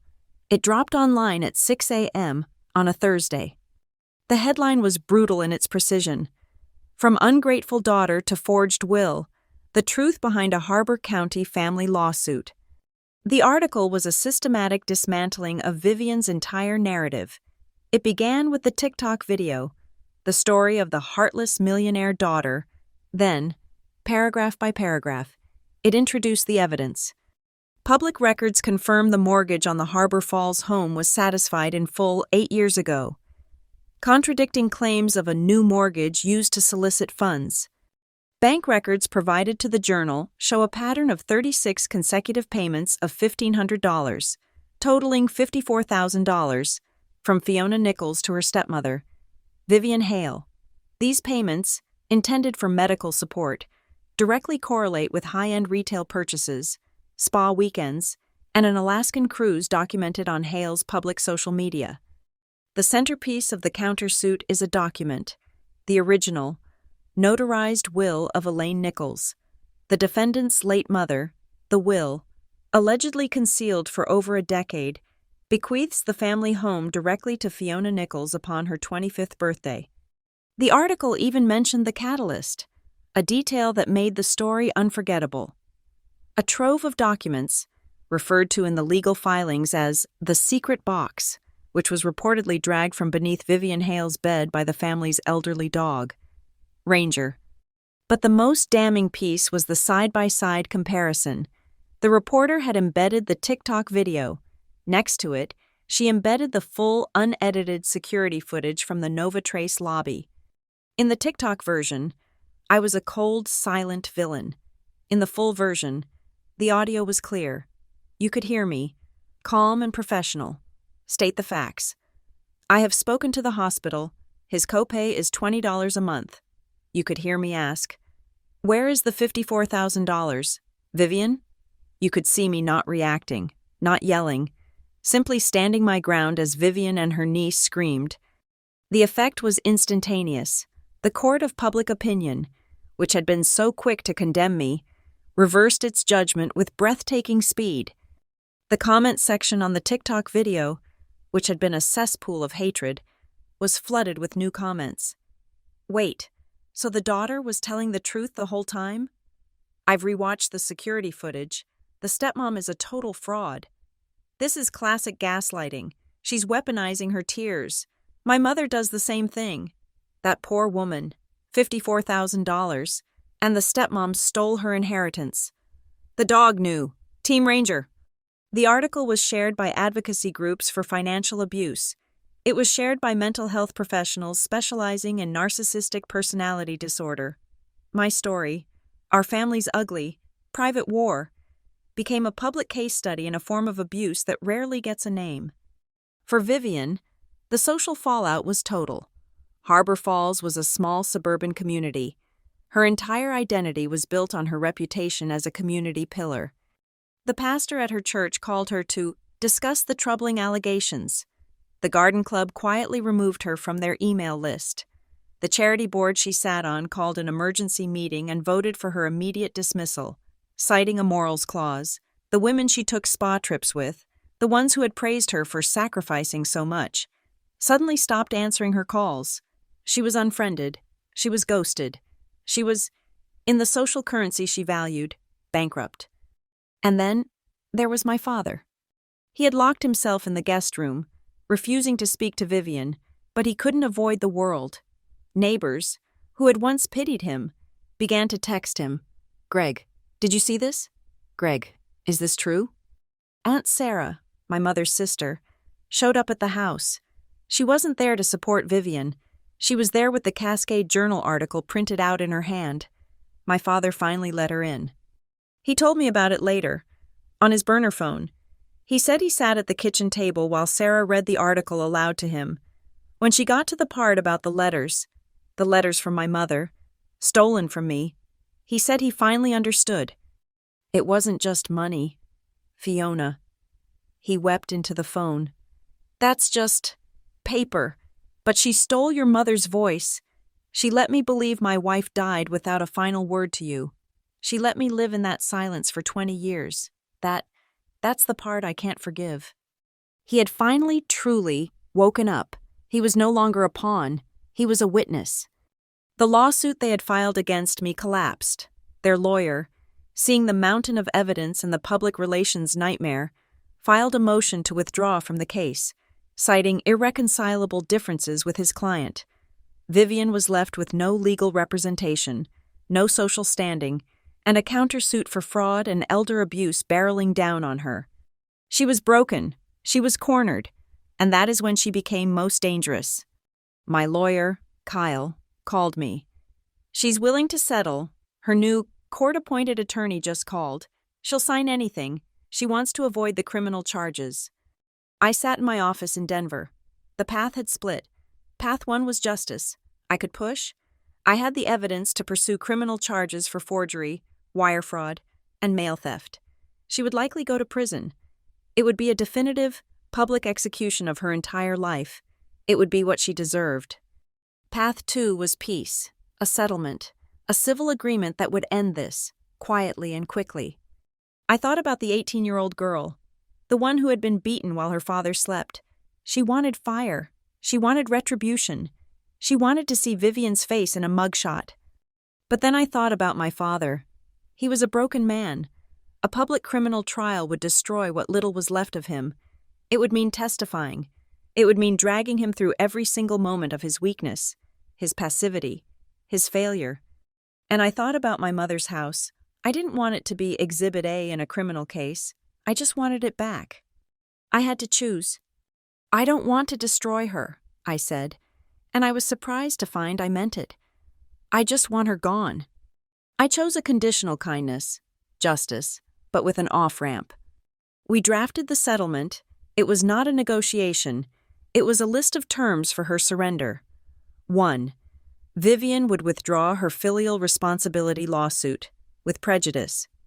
2. She would sign a quitclaim deed, renouncing any and all interest in the Harbor Falls property, effective immediately. 3. She would renounce any claim, present or future, on the estate of Greg Nichols and Elaine Nichols. 4. In exchange, I would drop my civil countersuit and agree not to pursue criminal charges for the fraud and forgery. 5. She had 48 hours to vacate the premises. She agreed to everything. The signing was scheduled at my lawyer's satellite office in Seattle. I flew in. The conference room was sterile, the air smelling of carpet cleaner and corporate law. I sat on one side of the massive mahogany table with Kyle and my father. Greg was dressed in a suit that was too large for him, but his eyes were clear. Then Vivian walked in. She was not the woman from the lobby. She was not the screaming harpy from the voicemails. She was a hollowed-out shell. Her hair was its natural, mousy brown. She wore no makeup. She looked old, and she looked, for the first time, weak. She sat on the opposite side of the table with her public defender. She did not look at me. She did not look at Greg. She stared at the grain of the wood. "Please review the documents," Kyle said. Her lawyer pushed the papers in front of her. She did not read them. She just picked up the pen and signed, her signature a spiky, angry scrawl. Page after page, she signed away the house. She signed away her lawsuit. She signed away the last 20 years of her life. My father watched her. His face was a canvas of complicated grief. This was the woman he had loved, the woman he had chosen over his own daughter, and he was watching her be legally erased. Beside my father's chair, Ranger lay on the floor. He had come with us. He was old and stiff, but he refused to leave Greg's side. He was facing me, his head on his paws, but his body was positioned between my father and Vivian. He did not growl. He just watched her. When she had signed the last page, he let out a long, shuddering sigh and closed his eyes, as if his watch was finally over. Vivian stood up. She slid the pen back across the table. And then she finally looked at me. Her eyes were not filled with tears. They were not filled with remorse. They were black with a pure, undiluted hatred that chilled me to the bone. It was the look of a predator that had been outsmarted but not tamed. "You think you won," she whispered, her voice a dry rasp. I did not reply. I simply met her gaze. I did not need to say anything. The signed papers in front of her said it all. She turned and walked out of the room. She did not look back. Kyle began to gather the papers. "It's done. Fiona, the house is yours. It's over." I looked at my father. He was staring at the empty chair where Vivian had been. Then he reached down and put his hand on Ranger's head. "Let's go home, Dad," I said. We stood up and walked out of the conference room, leaving the empty table and the smell of ink behind, with Ranger limping faithfully beside us. When Vivian's car, a late-model sedan I knew was paid for with my money, pulled out of the driveway for the last time, the silence it left behind was deafening. It was not a peaceful silence. It was a vacuum. For the first time in 20 years, my father and I were alone in the house. We stood in the foyer, two strangers bound by a shared trauma. The house itself felt wrong. Every piece of furniture, every rug, every painting on the wall had been chosen by her. Her scent of sharp, floral perfume and hairspray was still in the air. We were standing in the enemy's camp, only now she was gone, and it was just a set. The play was over. The villain had exited, and we, the two supporting characters, did not know our lines. Greg, I found it hard to call him Dad, drifted into the living room. He sat in his recliner, but it seemed to reject him. He did not sink into it. He perched on the edge, his hands clasped between his knees. I remained standing. Ranger, who had not left my side since we returned from the lawyer's office, sat on my feet, a heavy, warm presence. She took all the new towels," Greg said, his voice a hoarse whisper. He was staring at the empty linen closet in the hall. "It doesn't matter," I said. "They're just towels." "No," he said, shaking his head. She was always so particular. The house, everything had to be perfect, like a picture. I thought she was just organized. I thought she was making a good home." He looked at me, his eyes clouded with a shame so deep it was almost black. "I heard you, he said. I stiffened. The silence in the room became charged again, vibrating. "Heard what?" "That night, the one you talked about, when you were 18, Christmas break." My breath caught. You were asleep. You were snoring." "I was for a while," he said, his gaze dropping to the carpet. "But I woke up. I heard the crash, the picture, the one of your mother. I heard her yelling, and I heard you cry out, just once." I felt the blood drain from my face. This was a new betrayal, a deeper one. "You were awake," I stated. It was not a question. "You were awake, and you did nothing. You just lay there." "I was afraid," he whispered. It's a terrible thing to admit. I was a coward. I thought, if I get up, if I challenge her, she'll leave. She'll take her anger and she'll leave, and the family will be broken. The new family. And I couldn't be a widower and a failure. I couldn't be alone again. So I closed my eyes. I put the pillow over my head, and I waited until it was quiet. I chose to stay asleep. He looked up, and his face was wet with tears. "I chose her, Fiona, over you, because it was easier." I had wanted this confession for my entire adult life. I had dreamed of him admitting it. Now that it was here, it gave me no satisfaction. It just felt pathetic. The anger I expected to feel was not there. In its place was just a cold, hollow pity. I walked over and sat on the ottoman opposite him. Ranger huffed and moved to lie between us. "I don't need your apology, Dad," I said, and the word Dad felt foreign, a new word I was learning. "I don't need you to feel guilty for what you did then. I've already survived that. I've built my whole life around surviving that." He flinched, but I continued. "What I need is for you to understand this. From this moment on, you don't get to be asleep anymore. You don't get to choose the easier path. You don't get to lie in the next room while someone is being hurt. That part of your life is over." He nodded, a sharp, broken movement. "Okay," he choked out. "Okay, Fiona, I'm awake now." The next day was a process of excavation. We started with the box. I sat with him at the kitchen table. The real kitchen table, not the perfect dining room one. And we went through the contents. We separated the documents into two piles. Pile 1 was Vivian's, the forged loan, the altered medical bills, the fake will she had drafted for my father. It was a stack of lies, a curriculum of her greed. Pile 2 was my mother's, the original, notarized will, and the letters. We read them aloud. He had not heard his first wife's voice in 20 years.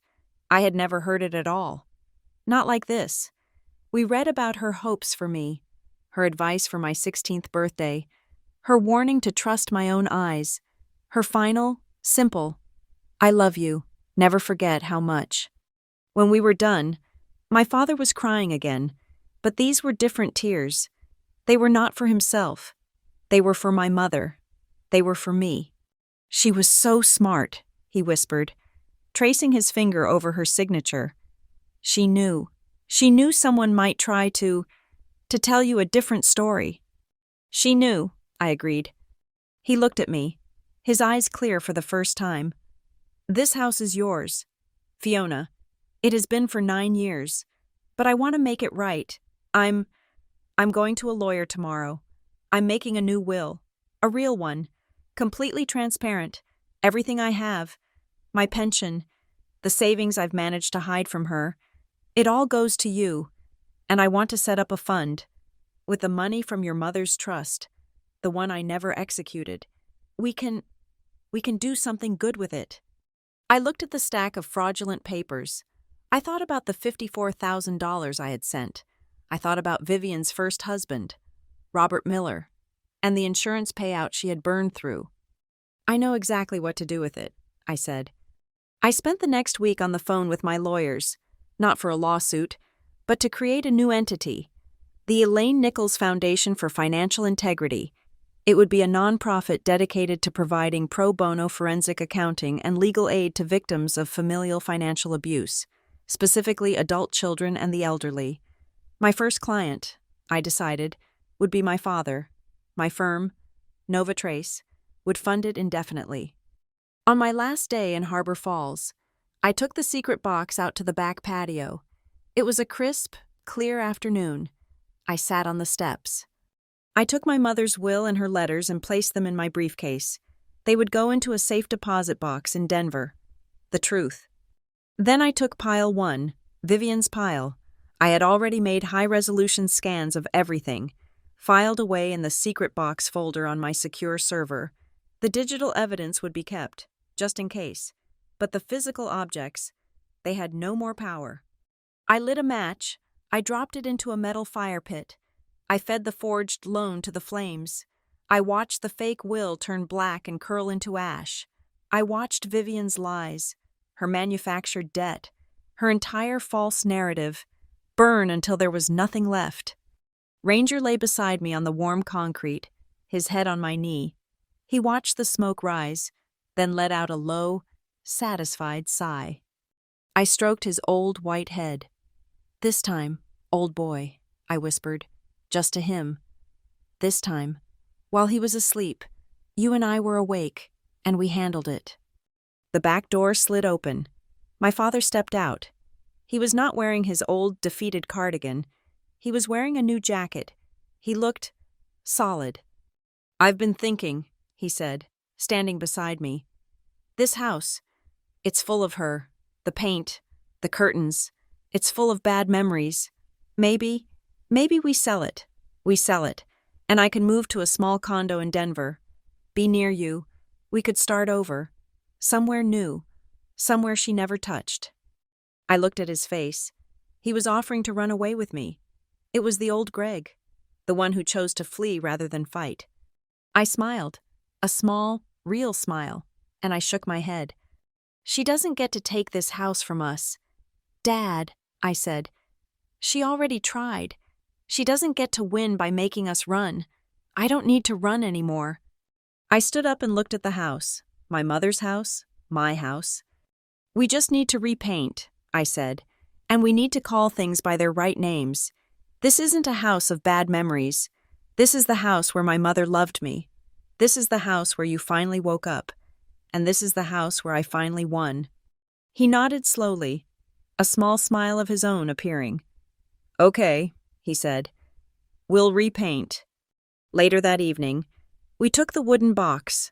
It was empty now, smelling faintly of smoke and old paper. We took it to his new office, a room that had been Vivian's craft room. We had cleared it out. It was just a desk and a chair now, his space. Together, we closed the lid. I turned the small brass key in the lock. It clicked shut. My father took the box and placed it on the highest shelf in the closet. A reminder, he said. A reminder, I agreed, that secrets only have power when you let them stay hidden. That night, before I left for the airport, I stood in the backyard.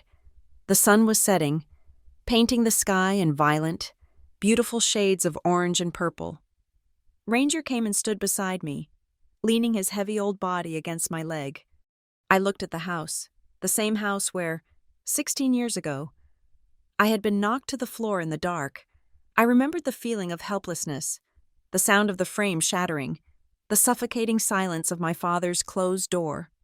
But I was not that girl anymore. I was not the victim cowering in the shadows. I was the woman standing in the light. I was the person who had audited the past and foreclosed on the lies. I was the one who had taken the key, opened the box, and rewritten the ending. I was not the child of a broken home. I was the co-founder of a new one, standing right here with my father, who was finally awake, and the best, bravest dog in the world at my feet. The secret box was empty, and for the first time in my life, so was I. In the best possible way, I was empty of the fear, and I was finally free. Thank you so much for listening to my story. Please comment below and let me know where you are listening from. I would love to hear your thoughts on this. Be sure to subscribe to Lila Revenge Stories, like this video, and give it an extra boost by hitting the hype button so more people can hear this story.